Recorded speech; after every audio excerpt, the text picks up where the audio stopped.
네, 안녕하세요. 오늘은 일상생활과법 그 두 번째 단원으로 생활영역에 따른 법의 분류 여러분들과 함께 공부해 보도록 하겠습니다. 지난 시간에 저희 이제 공법까지 학교에서 이제 저희가 배웠고요. 이제 사법과 사회법 이거 함께 공부해 보도록 할게요. 자, 이번 시간은 크게 이제 생활영역에 따른 법의 분류입니다. 제목이 생활영역에 따른 법의 분류니까 그럼 그 생활영역이 규율하는 것이 어떤 건지 규율하는 생활영역을 중심으로 해서 이 법을 공법, 사법, 그리고 사회법으로 구분할 수 있으셔야 되고요. 그리고 법의 영역별 특징을 그 사례와 연관지어서 설명할 수 있으시면 오늘의 학습 목표가 완성이 되겠습니다. 자, 요거 지난 시간에 다 이미 한 겁니다. 그래서 생활 영역이라고 하는 건 개인과 국가와의 관계이냐 혹은 뭐 개인과 개인의 관계이냐를 가지고 우리는 이거를 뭐 공법, 여기 이제 사법이라고 한다고 지난 시간에 배웠습니다. 자, 이제 공적 생활을 규율하는 법에는 이제 공법이라고 있는데 공법에는 이렇게 헌법, 그리고 행정법, 형법, 그다음에 소송법 이런 것들이 있다고 얘기했어요.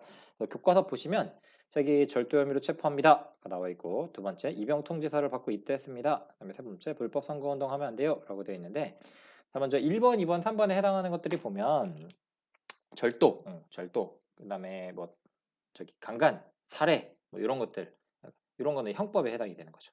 그다음에 두 번째 입영통지서 받고 가는 건 이제 병역법 남학생들을 이제 병역 의무자들 이제 곧 되실 테니까 요거 병역법 하면서 이제 병역의 의무와 국방의 의무 저번에 차이점 설명을 드렸어요. 세 번째 이제 공직선거법이라고 해서 공적인 자리를 맡는 사람들을 뽑는 그런 제도 이제 공직선거법이라고 우리가 했습니다. 1번에서 3번의 공통점은 다 이게 모두 개인 그리고 국가, 개인과 국가 간의 관계를 규율한 법이기 때문에 공법 영역에 속한다라고 저희가 배웠습니다.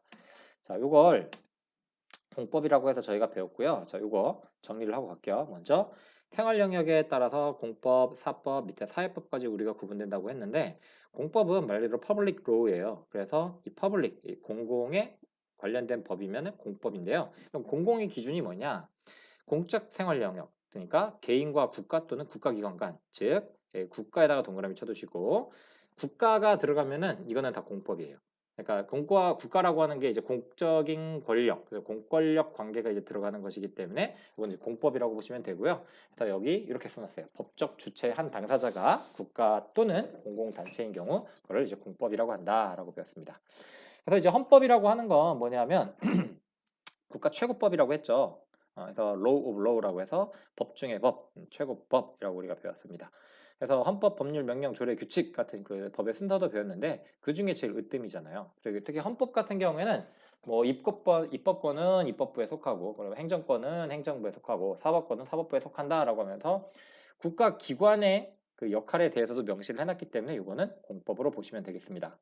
그다음에 형법 같은 경우에는 각종 범죄의 종류와 그것에 대해서 어떻게 형벌을 부과할 것인가를 명확하게 이제 규정한 법이 이제 헌법입니다. 그래서 크라이미널 로우라고 했잖아요. 그래서 크라임이라고 하는 거는 범죄, 그러니까 범죄에 관한 것들을 이제 명시해 놓은 법, 이걸 형법이라고 하는데 그 범죄를 처벌할 수 있는 권한 이제 국가잖아요. 그래서 국가와 관련됐으니까 또 형법. 아시겠죠?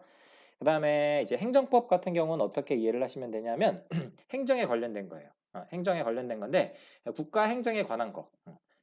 그런 것도 이제 국가에서 이제 하는 거니까 행정이라고 하는 건 국가에서 하는 거니까 행정법도 공법에 해당이 됩니다.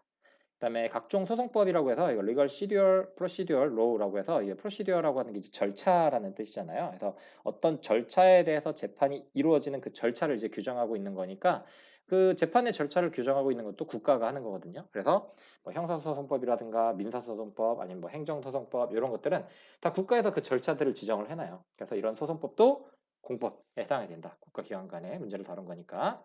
그다음 세법이라고 해서 이거 텍스로 해서 태법은 이제 세금이잖아요. 텍스가 세금인데 그럼 세금과 관련된 법이라는 얘기예요. 그래서 세금을 걷는 주체도 역시 국가. 그다음에 병역법. 남학생들 이제 국가가 여러분들을 부릅니다. 그래서 이제 병역의 의무를 다해야 되죠. 그래서 국가가 부르니까 또 병역법도 공법. 공직선거법도 뭐 대통령, 도지사, 뭐 시장 뭐 이런 분들을 뽑는 거니까 국가를 대표할 사람들 혹은 뭐 지역 단체를 대표할 사람들을 뽑는 거니까 이 역시도 공직선거법도 공법에 해당이 됩니다. 그래서 지난 시간에 여기까지 저희가 이제 공법을 정리를 했고요. 자, 이번에는 이제 뭘 할 거냐면 이제 사법이에요, 사법. 사법인데 사법에 이렇게 써져 있어요. 뭐 개인 간의 관계다.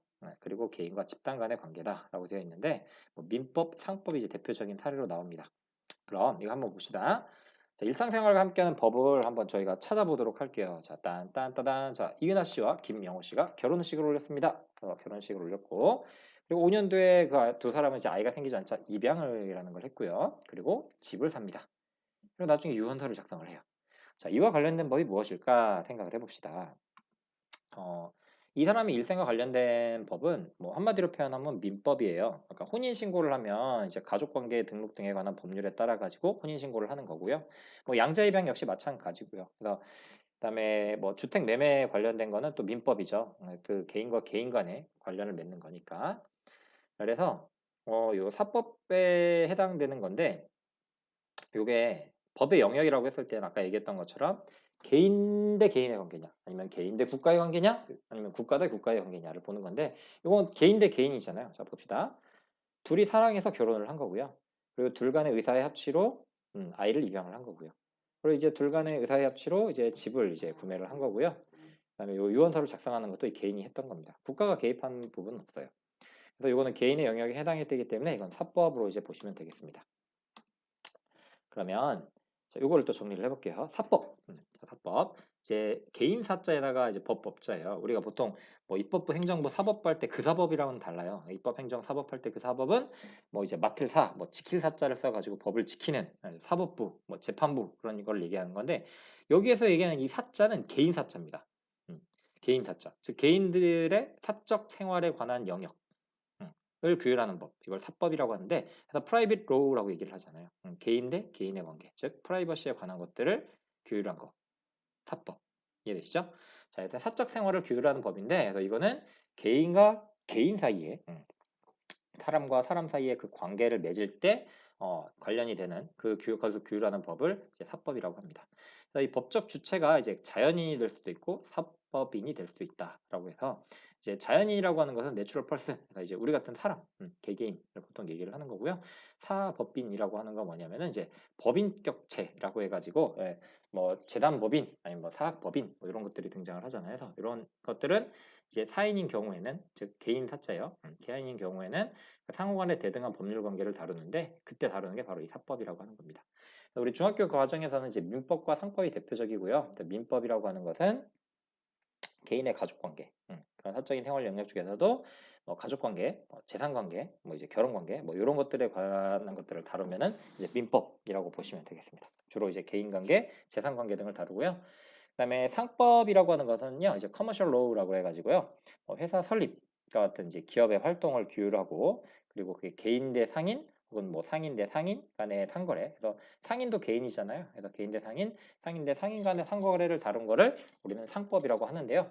자, 이러한 민법과 상법은 역시 사적 생활 영역인 개인 대 개인을 규율하는 거기 때문에 이건 사법으로 보시면 되겠습니다. 오케이? 자, 그다음에 사회법이라는 게 나옵니다. 자, 사회법은 뭐냐면요.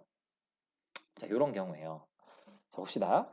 형편이 너무 어렵대요. 근데 몇 달째 전기가 끊겼대요. 네 책임이잖아 라고 얘기하기에는 너가 뭔가 좀 가혹하지 않나요? 자, 그때 국민기초생활보장법에 따라서 도움을 받으실 수 있습니다. 자, 이 법은 국민의 최저 생활을 보장하기 위해 만들어졌어요 라고 나와 있어요.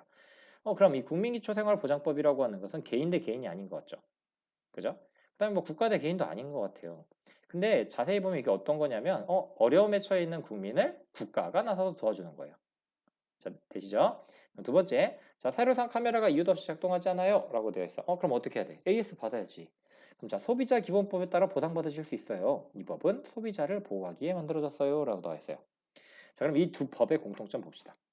자, 국민기초생활보장법과 소비자 기본법의 목적을 얘기를 해봅시다. 기본적으로 아까 전기는 들어와야 우리가 먹고 살지 않겠습니까? 즉 국민의 인간다운 생활을 보장한다라는데 그 목적이 있고요. 그리고 소비자가 그 사업자에 비해서는 상대적으로 약자잖아요. 이거 이제 좀 고장났어요. 근데 고쳐줘야 하면 모르겠는데 싫어라고 할 수 있는 거잖아요. 그래서 그런 사회적 약자를 보호한다는 점에서는 공통된 취지를 가지고 있습니다.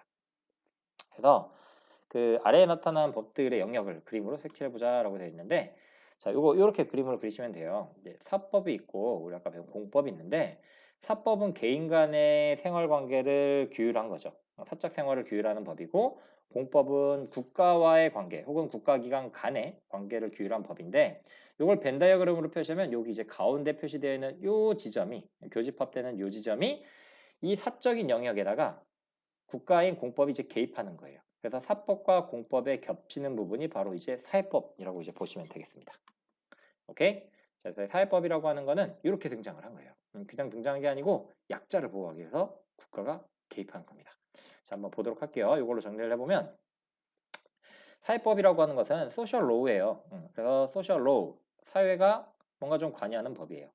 즉 정리를 하면 사적 생활에 국가가 개입하는 법인데, 자, 사법적 생활 영역, 즉 개인 간의 생활 영역에 대해 가지고 이때 정부가 적극 개입해서 이 공법적 제재를 가하는 겁니다. 자, 말이 좀 어렵죠? 다시.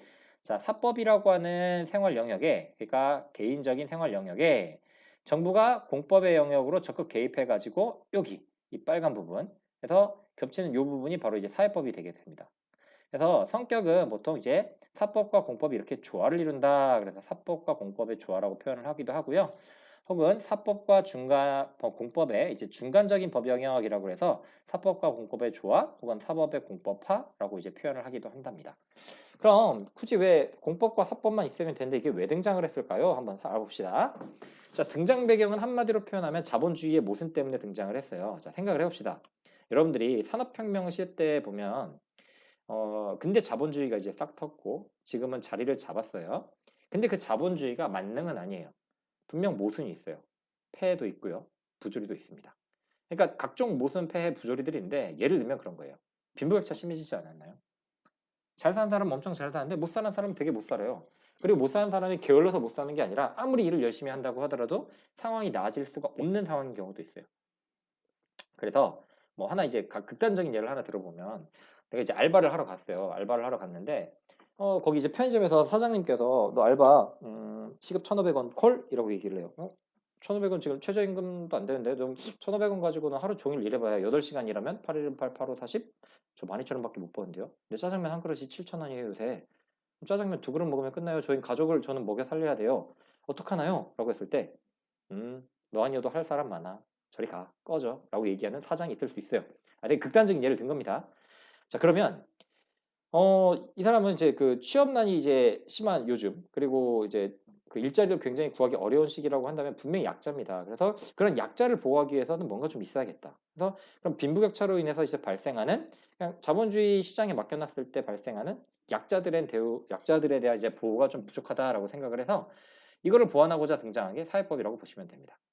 그래서 그 종류를 보시면 그러니까 막 그 자본주의가 발달하면서 점점 막 노사 갈등도 심해지고 분배격차도 심해지고 아무튼 사회 문제가 많이 발생하잖아요. 그래서 이러한 문제를 아무튼 해결하기 위해서 국가가 사적인 생활 영역에다가 개입을 하는 거. 이렇게 바로 이제 사회법인데 그 종류는 노동법, 경제법, 뭐 사회보장법 이런 것들이 있어요. 그래서 노동법은 말 그대로 레이버 로우, 노동자들을 즉 근로자들을 권리를 보호하기 위한 법입니다. 뭐 근로자, 권리자, 노동자 같은 표현인 거 아시죠? 그래서 이들한테 최저임금도 이제 줘야 되고 그리고 근로기준법에 따라 가지고 하루 종일 일하면 안 되잖아요. 그래서 뭐 12시간 일을 한대요. 그리고 이제 잠은 막 몇 시간 자지도 못했는데 그러면 안 되잖아요. 그래서 일정 시간 이상 근로를 할 때에는 그때 뭐 초과 근무 수당도 줘야 되고 그리고 근무 시간을 이제 이 사람이 이제 충분히 휴식을 이제 보장할 수도 있고 그리고 인간다운 삶의 질을 이제 유지하면서 할 수 있도록 우리가 도와줘야자 이제 근로기준법을 통해서 만드는 거죠.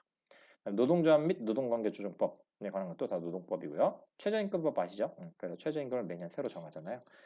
물가상승률을 반영을 해서. 그 다음에 이제 경제법이라고 하는 건 뭐냐면요. 공정한 경쟁도 유도하고요. 그 소비자의 권익을 보호하는 경제법이에요. 그래서 소비자, 생산자에 비해서 약자인 소비자의 권익을 보호하는 건데 독점 규제 및 공정거래에 관한 법률이 그 대표적인 사례입니다. 그래서 독점, 뭐 예를 들면 뭐 핸드폰 같은 경우에는 특정 뭐 삼성이나 LG 같은 경우에만 거의 판매를 하고 지금 한국에서는 그래서 뭐 다른 데는 이제 많이 팔지를 않잖아요. 그리고 막 독점으로 공급하는 것도 있잖아요. 막 딱 여기서만 하는 거. 뭐 예를 들면 뭐가 있을까요? 담배 같은 경우는 뭐 한국 담배 인사공사 뭐 이런 것도 있을 수 있고 뭐 가스 같은 경우에도 가스안전공사 같은 것들이 있는데 저 마음대로 가격을 올리게 되면 소비자들이 또 상대적으로 약자의 위치에 있잖아요. 그래서 국가가 나서 가지고 독점을 규제하고 공정하게 거래를 할 수 있도록 그걸 법률로 만들었습니다. 이것도 경제법이라고 보시면 돼요. 소비자기본법 마찬가지고요. 상대적 약자인 소비자를 보호하기 위한 거고 약관 규제 등에 관한 법률도 우리가 막 약관 막 체크할 때 무조건 막 동의하는 경우도 좀 많잖아요. 그러다 보니까 좀 엄한 데다가 이제 동의하는 경우도 있는데 약관을 이제 쓸 때 좀 제대로 써라라고 해서 규제를 할 수 있는 거죠. 국가 개입을 할 수 있는 거죠. 개인 간의 그 관계에서도. 그래서 이 약관 규제 등에 관한 법률도 경제법으로 여기 사회법에 해당이 된다. 그다음에 이제 사회보장법이라고 해서 이거는 국민의 기본적인 생활을 보장하는 법인데요. 국민기초생활보장법은 어떤 얘기냐면 말 그대로 국민들이 기초적인 생활에 대해서 보장받을 수 있도록 보호해 주는 거예요. 그러니까 뭐 예컨대 이제 국민기초생활을 위해서 뭐 4인 가구로는 한 220만 원 정도를 월 벌어야 되는데 그 정도의 수입이 없어요. 그럼 예를 들면 내가 우리 집에 180만 원만 벌어. 그럼 한 40만 원 정도 이제 국가에서 이제 보장을 해주는 거죠. 그래서 이제 소득 수준에 따라 가지고 적어도 인간이 인간다운 생활을 할 수 있도록 국가에서 이제 보조해주는 역할을 하는 게 국민기초생활보장법입니다. 이거는 사회보장법에 해당이 되고요. 건강보험법도 아시죠? 건강보험은 아마 다들 아실 텐데 뭐 의료보험, 건강보험 이런 것들이 있으니까 우리가 노후에도 이제 인간다운 생활을 하기 위한 기본적인 수준의 혜택을 우리가 받을 수 있는 겁니다. 그다음에 고용보험법도 마찬가지로 고용을 하는 자와 고용을 당하는 자, 피고용자와의 관계에서 우리가 이제 취업을 하는 게 워낙 어렵잖아요. 이제 뽑는 사람 물론 이제 그 케이스마다 다르긴 하지만 취업을 보통은 이제 사장님보다는 고용된 이제 노동자들이 상대적으로 약자에 있으니까 안정적으로 고용에 대해서 이제 안심하고 이제 일을 할 수 있도록 만들어 주는 것과 일을 그만뒀을 때도 이제 고용보험의 혜택을 통해 가지고 새로운 일자리를 구하기까지 조금의 이제 여유를 가질 수 있도록 그런 이제 국가에서 보조해 주는 게 바로 고용보험법입니다. 뭐 산업재해 보상보험이라고 해서 뭐 줄여서 산재보험이라고도 얘기하거든요. 그래서 산재보험 같은 경우도 산업 현장에서 재해를 당할 수 있잖아요. 다치는 경우에 그때 이제 다 만약에 보전을 해줄 곳이 없다 하면 이제 국가에서도 이제 보전을 해줘야 되는 거죠. 그래서 실제로는 이 산재보험이나 고용보험 같은 이제 국민건강보험, 연금 이런 거는 뭐 우리 4대 보험이라고 해가지고 국민 4대 보험이라고 해가지고 이거를 국가가 국민이 기본적인 생활은 요 정도는 할 수 있도록 해주자라고 해서 이거를 4대 보험을 강제로 좀 가입을 시키고 있습니다. 자, 아시겠죠? 자, 이렇게 해서 우리 법의 영역을 크게 세 가지로 봤어요. 다시 정리해 볼게요. 법의 영역은 생활 영역에 따라 가지고 공적 생활을 규율하고 있다면 공법, 사적 생활 영역을 규율하고 있다면 사법, 그다음에 그 사법적인 생활 영역에 즉 사적인 생활 영역에 국가가 개입을 하고 있다면 그걸 사회법이라고 한다. 그래서 이 사회법은 사법과 공법의 이 중간 영역이기도 하고 조화된 부분이기도 하고 혹은 사법의 공법화가 이루어진 부분이기도 하다라고 배웠습니다. 그래서 이렇게 크게 생활 영역에 따라서 공법, 사법, 사회법이 나눠지는데 그에 따라서 민법은 사법에 되고 뭐 세법은 공법에 되고 그다음에 노동법은 사회법에 되고 이렇게 이런 걸 분류할 수 있으면 되는 겁니다. 아시겠죠? 자, 이번 단어는 좀 말을 빨리 제가 했던 것 같은데요. 지난 시간에 한번 배웠던 부분이고 그리고 교과서 한번 다시 읽어보시면 충분히 이해가 되실 겁니다. 아시겠죠? 자, 오늘 고생하셨습니다. 수고하셨어요.